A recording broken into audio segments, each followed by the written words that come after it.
हाय दोस्तों, स्वागत है आपका पैशन कंपटीशन में। सीटेट के प्रीवियस ईयर पेपर के सीरीज में आज हम लोग डिस्कस करेंगे 5 जनवरी 2022 के हुए पेपर को। इसमें हम लोग इसके ईवीएस पोर्शन को डिस्कस करेंगे। तो आइए बिना देर के हुए स्टार्ट करते हैं। क्वेश्चन नंबर 1 से है।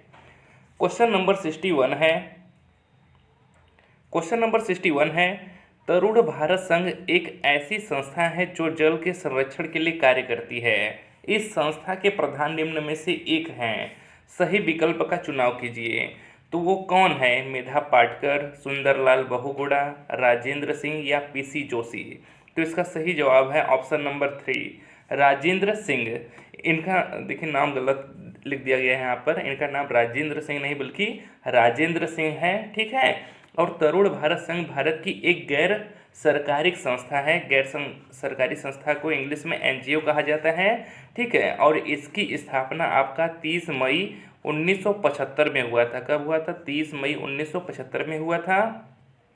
यह जल एवं वन संरक्षण के लिए कार्य करती है और इसी के संस्थापक आपके राजेंद्र सिंह थे और इनको जल पुरुष भी कहा जाता है, ठीक है। अगर बात करें मेधा पाटकर का, तो इन्होंने, ये कौन थे? मेधा पाटकर यह नर्मदा बचाओ आंदोलन के संस्थापक थी। मेधा पाटकर कौन थी? तो यह नर्मदा बचाओ आंदोलन की संस्थापक थी। और अगर यहाँ पर हम लोग सुंदरलाल बहुगुणा की बात करें तो यह चिपको आंदोलन के प्रणेता थे। कौन थे? चिपको आंदोलन के प्रणेता। और अगर हम बात करें पीसी जोशी की, तो पीसी जोशी कौन थे? यह भारत के साम्यवादी आंदोलन के प्रमुख आरंभिक नेताओं में से एक थे, ठीक है। आइए क्वेश्चन नंबर 62 देखते हैं। क्वेश्चन नंबर 62 है कि भूमिगत जल के स्तर की क्षीणता का मुख्य कारण क्या है? सही उत्तर का चुनाव कीजिए। तो इसका सही उत्तर है आपका ऑप्शन नंबर 3, सिंचाई हेतु ट्यूबवेल तथा हाथ के पंपों का उपयोग होना। भूमिगत जल के स्तर की क्षीणता का मुख्य कारण सिंचाई हेतु ट्यूबवेल तथा हाथ के पंपों का उपयोग होना है। इसके अतिरिक्त कई दशकों से उद्योगों, खेतीबाड़ी, विकास कार्यों व अन्य उपयोगों में भी भूगर्भीय जल में निर्भरता क्या हुआ है? बढ़ता जा रहा है, जिसके कारण क्या हो रहा है? जल का अंधाधुंध दोहन हो रहा है, जिससे भूजल स्तर निरंतर क्या हो रहा है? तेजी से घटता जा रहा है। आइए क्वेश्चन नंबर 63 देखते हैं। क्वेश्चन नंबर 63 है, कई स्थानों पर अम्ल वर्षा जलीय विविधता को प्रभावित कर रही है। अम्ल वर्षा निम्न में से किन प्रमुख रसायनों के कारण होती है? तो किसके कारण होता है? इसका सही जवाब है आपका ऑप्शन नंबर डी, नाइट्रिक अम्ल तथा सल्फ्यूरिक अम्ल। अगर हम नाइट्रिक अम्ल की बात करें तो इसका फार्मूला होता है HNO3 तथा सल्फ्यूरिक अम्ल का होता है H2SO4, ठीक है। क्या होता है? H2SO4, यह होता है सल्फ्यूरिक अम्ल का। अम्लीय वर्षा नाइट्रिक अम्ल और सल्फ्यूरिक अम्ल के कारण होती है। वर्षा जल में अम्लों की बड़ी मात्रा या उपस्थिति को अम्लीय वर्षा कहा जाता है और इसका प्रमुख कारण वायुमंडल में मानवीय क्रियाकलापों के कारण सल्फर ऑक्साइड व नाइट्रोजन ऑक्साइड के उत्सर्जन के द्वारा बनती है। यही गैसें वायुमंडल में पहुंचकर जल से रासायनिक अभिक्रिया करके सल्फ्यूरिक अम्ल और नाइट्रिक अम्ल का निर्माण करती हैं और वर्षा की बूंदों के साथ धरातल पर आ जाती हैं और जलीय विविधता के साथ पर्यावरण के अन्य घटकों को भी प्रभावित करती है। जैसे उदाहरण के तौर पर हम देख सकते हैं कि आगरा का ताजमहल जो पीला हो रहा है, उसका प्रमुख कारण आपका अम्लीय वर्षा ही है। आइए क्वेश्चन नंबर 64 देखते हैं। क्वेश्चन नंबर 64 है कि धरती पर अलवण जल की उपलब्धता बहुत कम है। कुछ उपलब्ध अलवण जल के निम्न में से किसमें सर्वाधिक प्रतिशत कुल अलवण जल की मात्रा है? तो किसमें है? तो इसका सही जवाब है आपका ऑप्शन नंबर 3, ग्लेशियर या हिमनद में, ठीक है। भारत पर उपलब्ध संपूर्ण जल में लगभग 97.3%, कितना? 97.3% जल लवणीय है एवं लगभग 2.7% ही जल अलवणीय है, जिसे ताज़ा जल कहा जाता है। और अलवण जल का अधिकांश भाग लगभग 75.2%, कितना? 75.2% ध्रुवीय प्रदेशों यानी कि ग्लेशियर और हिमनद के रूप में विद्यमान है। शेष अलवण जल भूमिगत के रूप में जो हमारे नदियों, तालाबों, झीलों तथा झरनों में विद्यमान है। आइए क्वेश्चन नंबर 65 देखते हैं।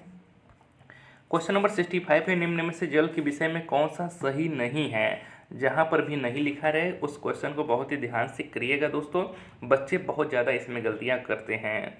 तो इसका सही जवाब है आपका ऑप्शन नंबर 3, जल का घनत्व 100 सेल्सियस पर सर्वाधिक होता है, यह गलत है, क्योंकि जल का घनत्व 4 डिग्री सेल्सियस पर आपका सर्वाधिक होता है और जल का घनत्व 100 डिग्री सेल्सियस पर सबसे कम होता है। अगर बात करें पहले ऑप्शन की जल एक सार्वभौमिक विलायक है, तो ये सही है।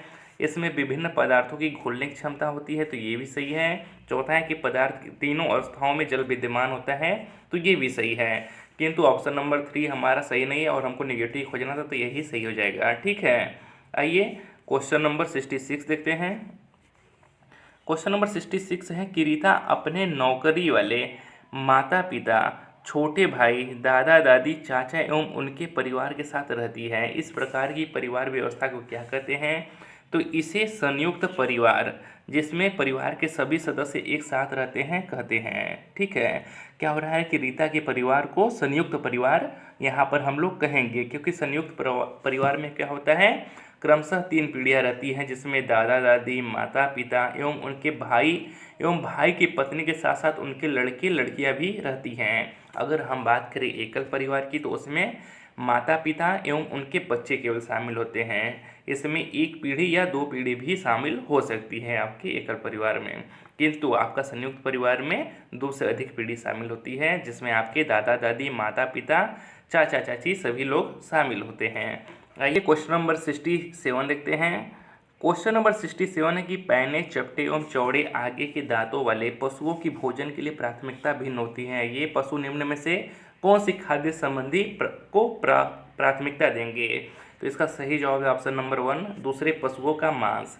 पैने, चपटे एवं चौड़े आग के दांतों वाले पशुओं के भोजन के लिए दूसरे पशुओं के मांस खाने के लिए उपयुक्त होगा। जैसे में आपके शेर हो जाएंगे, बाघ आ जाएंगे, इन सब के दांत इसी प्रकार से होते हैं, जिनका प्रयोग वह क्या करते हैं, शिकार को चीरने और फाड़ने के लिए करते हैं। आइए क्वेश्चन नंबर 68 देखते हैं। क्वेश्चन नंबर 68 है कि जो पौधे खारे जल वाले क्षेत्रों में उगते हैं उन्हें कहा जाता है। तो उन्हें क्या कहा जाता है? उन्हें लवणमृदोद्भिद पौधा कहा जाता है या फिर हेलोफाइट कहा जाता है। ठीक है, और ये विशेष प्रकार के मरोद्भिद पौधे होते हैं जो ऐसे स्थानों पर उगते हैं जहाँ पर जल अथवा मिट्टी में लवणों में, जैसे कि आपका NaCl हुआ या फिर MgCl2 हुआ, यहाँ की अधिक सांद्रता होती है। ठीक है, वहाँ पर ये क्या होते हैं, पाए जाते हैं। आइए क्वेश्चन नंबर 69 देखते हैं। क्वेश्चन नंबर 69 है, जो रंग चित्र किसी कथा का चित्रण करते हैं जिनमें केवल प्राकृतिक रंगों का उपयोग किया जाता है, उस चित्रकला को चित्रकाठी कहते हैं, चित्रकला संबंधित है। तो यह किससे संबंधित है? यह आपके महाराष्ट्र से संबंधित है।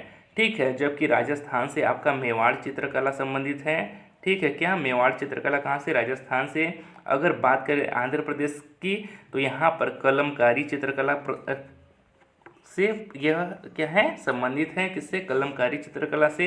अगर बात करें कश्मीर की, तो यहाँ पर जम्मू चित्रकला फेमस है। कौन सा? जम्मू चित्रकला। आइए क्वेश्चन नंबर 70 देखते हैं। क्वेश्चन नंबर 70 है आपका कि उन आदिवासी वर्गों की पहचान कीजिए जो हिमाचल प्रदेश भारत की मूल निवासी हैं। तो इसका सही जवाब है आपका ऑप्शन नंबर 2, गद्दी जनजाति। ठीक है, गद्दी जनजाति हिमाचल प्रदेश भारत के मूल निवासी हैं। इसके अलावा यहाँ किन्नौर जनजाति, गुर्जर जनजाति भी पाई जाती है और ये जनजातियाँ प्रसिद्ध इंडो आर्यन परिवार समूह से संबंधित होते हैं। आइए क्वेश्चन नंबर 71 देखते हैं। क्वेश्चन नंबर 71 है, निम्न में से कौन सा मिजोरम का सबसे प्राचीन नृत्य रूप है? तो कौन सा है? तो इसका सही जवाब है चिराओ नृत्य, और यह मैक्सिमम बार पूछा गया है आपका। हम लोग इसके पहले बहुत सारे सीटेट के प्रीवियस ईयर पेपर को कर चुके हैं और लगभग 1-2 पेपर को छोड़ा के ना तो सब में यह क्वेश्चन पूछा ही गया है कि चिराओ नृत्य कहाँ से संबंधित है? तो मिजोरम से। ठीक है, चिराओ नृत्य मिजोरम का एक पारंपरिक बास नृत्य है। इसे मिजोरम के सबसे पुराने नृत्यों में से एक माना जाता है और इसे बास नृत्य के रूप में भी जाना जाता है। अगर बात करें गरबा नृत्य की, तो यह कहाँ से संबंधित है? यह आपके गुजरात से संबंधित है। अगर रॉप की बात करें तो यह आपके जम्मू कश्मीर से संबंधित है। कहाँ? जम्मू कश्मीर की। अगर सत्तरिया नृत्य की बात करें तो यह असम का लोकप्रिय शास्त्रीय नृत्य है। कहाँ का? असम का लोकप्रिय शास्त्रीय नृत्य है। आइए क्वेश्चन नंबर 72 देखते हैं। क्वेश्चन नंबर 72 है कि भारत का सबसे बड़ा रेल मार्ग कौन सा है? तो वह है आपका ऑप्शन नंबर 2 डिब्रूगढ़ से कन्याकुमारी। यह भारत का सबसे बड़ा क्या है, रेल मार्ग है।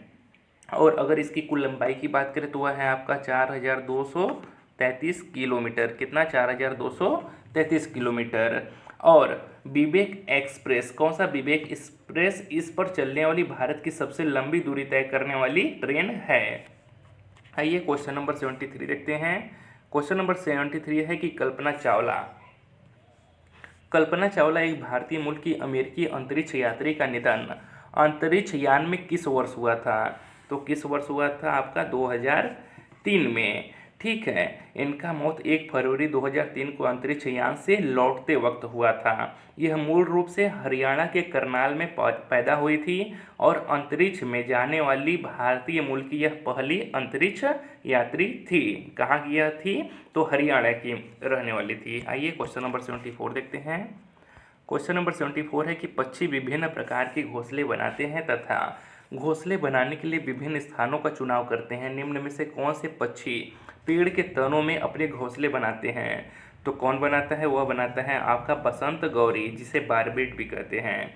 बसंत गौरी पेड़ के तने में गहरा छेद बनाकर अपना घोंसला बनाता है एवं अपने अंडों को उसी में रखता है। अगर बात करें कौवे की, तो कौवा क्या करता है? यह पेड़ की सबसे ऊंची डाल पर घोंसला बनाता है। अगर बात करें हम शकरखोरा की, तो यह क्या करता है? किसी छोटे पेड़ या झाड़ी की डाली पर लटकता हुआ घोंसला बनाता है और इसी को शकरखोरा को ही सनबर्ड कहते हैं। अगर बात करें हम दर्जन चिड़िया की, तो यह अपने नुकीली चोंच से पत्तों को सी लेती है और उसके बीच में बनी थैली को अंडे देने के लिए तैयार करती है और यही उसका घोंसला होता है। आइए क्वेश्चन नंबर 75 देखते हैं और इस वीडियो का लास्ट प्रश्न है। अगर वीडियो अच्छा लग रहा हो तो वीडियो को लाइक और चैनल को सब्सक्राइब करिएगा दोस्तों। हम आपके लिए बहुत मेहनत कर रहे हैं, तो आप भी अपना कर्तव्य निभाइए और मेरे वीडियो को लाइक करिए और ज़्यादा से ज़्यादा लोगों तक शेयर करिए, जो भी आपके मित्रगण सीटेट की तैयारी कर रहे हैं, ताकि उनकी तैयारी भी अच्छी हो। आइए तो क्वेश्चन नंबर 75 देखते हैं। क्वेश्चन नंबर 75 है कि वैश्विक महामारी के समय में डॉक्टरों ने विटामिन सी से भरपूर भोजन ग्रहण करने की मात्रा को बढ़ाने के लिए कहा, क्योंकि यह संक्रमण के विरुद्ध लड़ने की ताकत प्रदान करता है। विटामिन सी, जिसका रासायनिक नाम एस्कॉर्बिक एसिड होता है, यह क्या होता है? विटामिन सी से युक्त भोजन ग्रहण करने से यह संक्रमण के विरुद्ध लड़ने की ताकत प्रदान करता है और यह एक एंटीऑक्सीडेंट है जो कनेक्टिव टिश्यूज को बेहतर बनाता है और जोड़ों को सपोर्ट देने का कार्य करता है तथा यह WBC को संक्रमण से लड़ने में मदद करता है। WBC का फुल फॉर्म होता है वाइट ब्लड कॉर्पसल्स। ठीक है, और हमारे शरीर के इम्यून सिस्टम को भी मजबूत बनाता है। मिलते हैं नेक्स्ट वीडियो में और EVS के बचे हुए 15 क्वेश्चंस को हम लोग उसमें डिस्कस करेंगे दोस्तों। अगर वीडियो अच्छा लगा हो तो वीडियो को लाइक और चैनल को सब्सक्राइब करिएगा।